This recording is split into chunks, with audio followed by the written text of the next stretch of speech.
Why does Fushimi Inari Shrine attract so many people? Just walk through the crowds and pass under the torii gate, and you'll see immediately a beautiful, mysterious, and magical experience awaits you.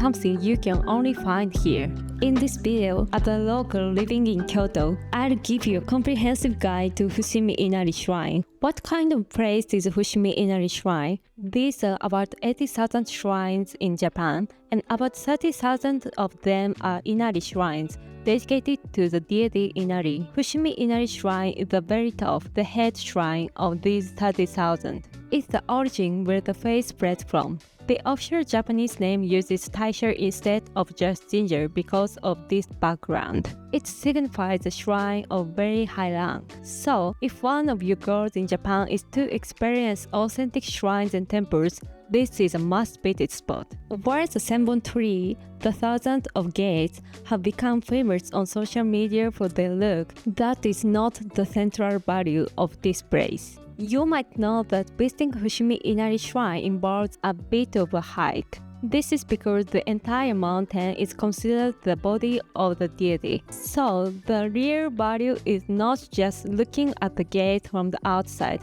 but walking through them and stepping into the mountain yourself.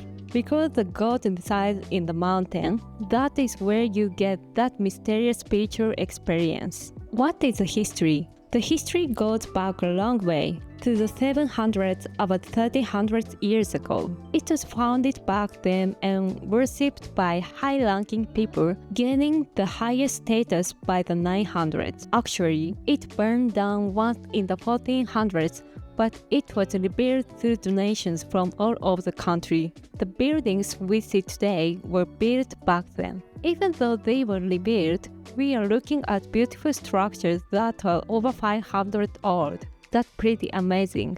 And those famous torii gates started appearing after the 1600s. A culture developed where people would donate a torii gate, pray for a wish to come true, or as a sign of gratitude when it did. The number of gates kept increasing, and while it's called the Senbon tree, there are actually over 10,000 standing today. Some might feel it's just a tourist site or relic of the past, and with so many international tourists, original function might be hard to see. But the truth is, many Japanese people still visit from all over the country to pray. The culture of going to a shrine when you have a wish you absolutely want to come true is still deep-rooted in modern Japan, so this history will surely continue. How do you get there? Don't worry, access is not difficult at all. Fushimi Inari Shrine is located in the Fushimi area in southern Kyoto. Since there aren't many other tourist spots in the south, it might look isolated,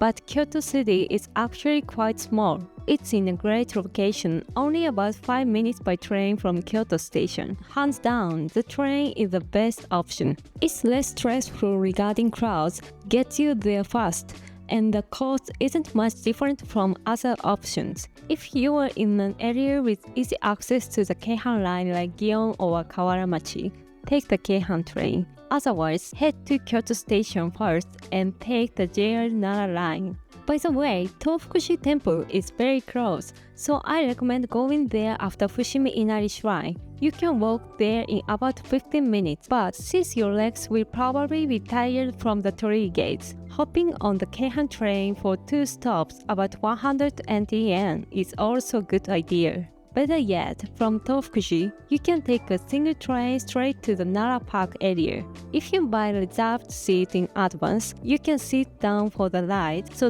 that's a great route to consider. What is the procedure? Once you arrive at the nearest station, you'll head toward Fushimi Inari Shrine. You could go straight to pray, but I highly recommend stopping by a shop called Hogyokudo first to buy some fox crackers. Actually, Kyoto shrines have a culture of traditional pilgrimage snacks. These are shops set up near shrines and temples that have a deep relationship with them, serving snacks for worshippers to eat there or take home as souvenirs. There are many souvenir shops, but Hogyokudo is the originator. I recommend it for those who want the real thing. You can buy them for around 500 yen, So let's walk through the shrine while munching on a cracker. And here we are, Fushimi Inari Shrine. By the way, this footage was taken on a Saturday in December, and this is what the crowd looks like.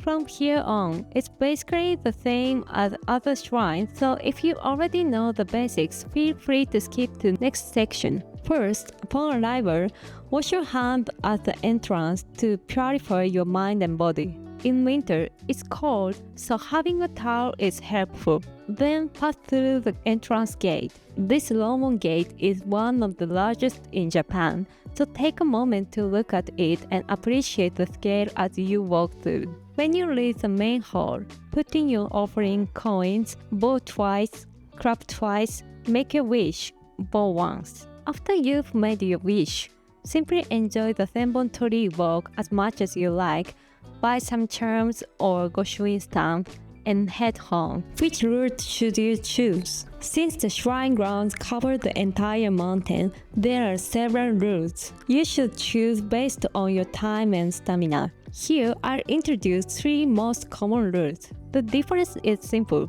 how far up the mountain you climb. Route 1.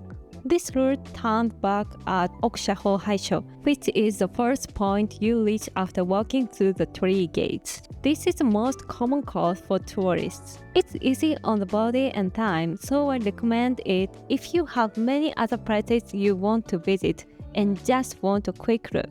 The round trip takes about 30 to 45 minutes. Route 2. This route goes further up from Okushaho Haido and turns back at a spot called Yotsutsuji.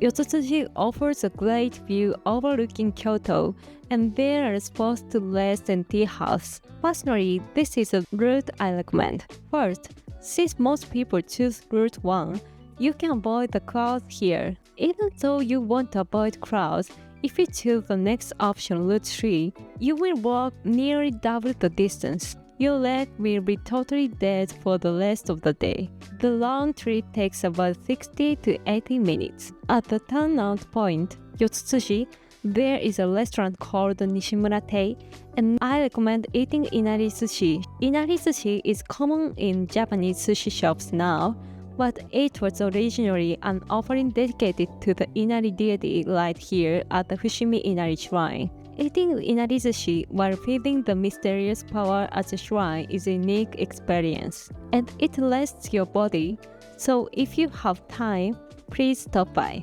Route 3. This route goes all the way to the summit. It's a serious hike taking over an hour one way. Actually, some say the view from Yotsutsuji is better than the summit, so unless you are confident in your stamina, I don't think you need to force yourself to go to the top. The round trip takes about 120 to 140 minutes, but with longer breaks, it might take more. If you choose from the route I introduced, they are standard pass, so you don't really need to check a map beforehand.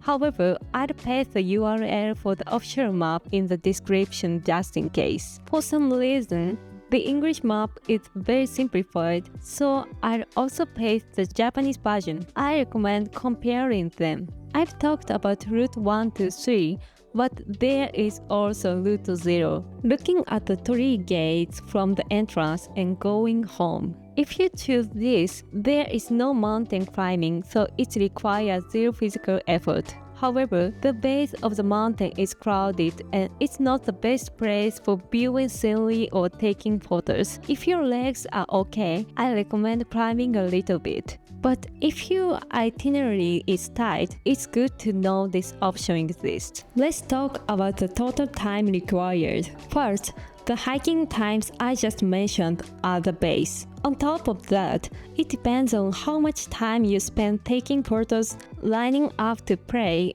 or waiting for Goshuin stamp. Generally, you should add about 30 minutes to the route time to enjoy the shrine. For Route 1, plan for about 1 to 1.5 hours. For Route 2, 1.5 to 2 hours. If you want to enjoy tea or food, stores or restaurants inside or around the shrine, add another 30 minutes to an hour to be safe. By the way, the shrine is open 24 hours a day, so there is no deadline for when you must arrive to experience the Senbon Torii. However, restaurants and Goshuin reception desks usually close between 4 p.m. and 5 p.m. Depending on your arrival time, prioritize those things first before worshipping.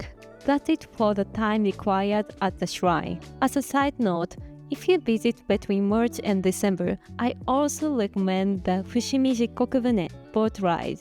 You can enjoy the scenery of Kyoto while relaxing on a boat on the Fushimi River. If you do this, plan for an extra 1.5 hours. It's popular, so I recommend booking early. How to avoid crowds? Basically, since this is the most popular spot in Kyoto, it's difficult to completely avoid crowds. But here are a few tricks. Change the time you go. Climb higher up the mountain than the average tourist. Combine both. Regarding time, you probably already know this, and it's said often about Kyoto tourism.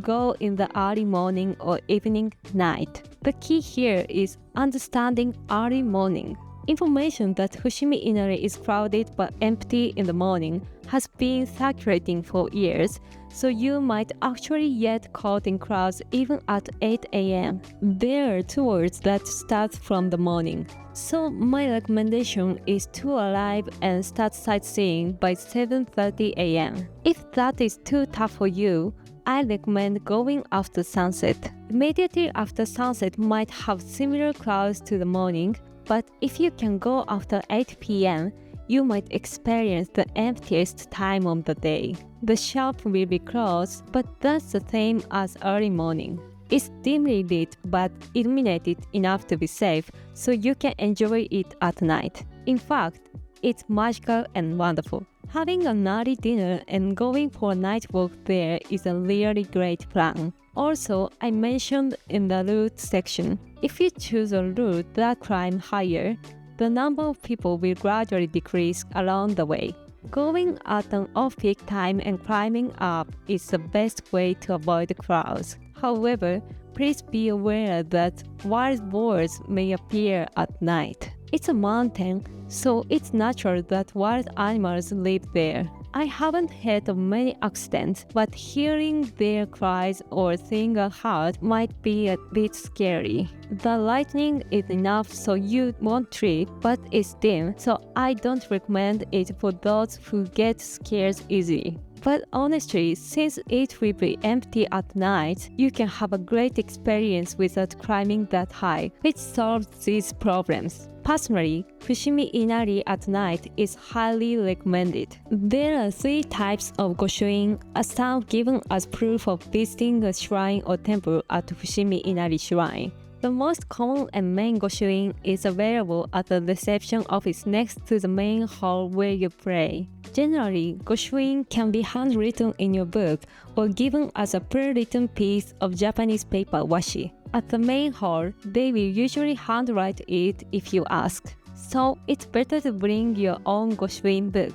However, during busy time or seasons, they might switch to pre-written paper only, so don't expect too much. At the main hall, they sometimes have seasonal designs, so check them out. The remaining 2 stamps are available at Okusha Hohaido, Route 1 Turnaround, and Gozendani Hohaisho, 10 minutes from Route 2 Turnaround Yotsutsuji. If you climb that far, I definitely recommend getting one as a souvenir. Note that these might likely be pre-written paper rather than handwritten. If you don't have a Goshuin book yet, get one before sightseeing in Kyoto. You can find them at the souvenir shops inside the ticket gates after getting off the Shinkansen at Kyoto Station. Fushimi Inari Shrine also sells limited edition Goshuin books depending on the season. Fushimi Inari Shrine emma wooden plugs for writing wishes that you can only find here. The emma are shaped like foxes, the messengers of the Inari deity, and they are fun just to look at. As a side note, as I just mentioned, foxes are the messengers of the god. So please treat the many stone fox statues inside the shrine with care. They are cute, but please don't mess with them. Finally, a few points of caution when visiting. Since Fushimi Inari is basically a mountain with slopes, don't bring suitcases. There are coin lockers at the nearest station, but the number is limited. It's safest to leave them at Kyoto Station or your hotel. If that's difficult, look for luggage storage services around the shrine. Tourist traps Fushimi Inari is super popular with international tourists right now, so many surrounding restaurants and stores target tourists. You can usually tell if they are for tourists if they are pushing English menus really hard. Also, since tourists from many countries use the restrooms, the cleanliness might not be what you expect from other places in Japan. If you're concerned, it might be safer to use the restroom before you arrive. That wraps up this comprehensive guide to Fushimi Inari Shrine. If you notice anything or have thoughts of the visiting Fushimi Inari on your trip to Japan, please share them in the comments. It will be very valuable for those planning to go. On this channel, I post videos about Japan and Kyoto. I just started, but I plan to post regularly. If you find this video helpful, please consider liking and subscribe. See you in the next video. ありがとうございます。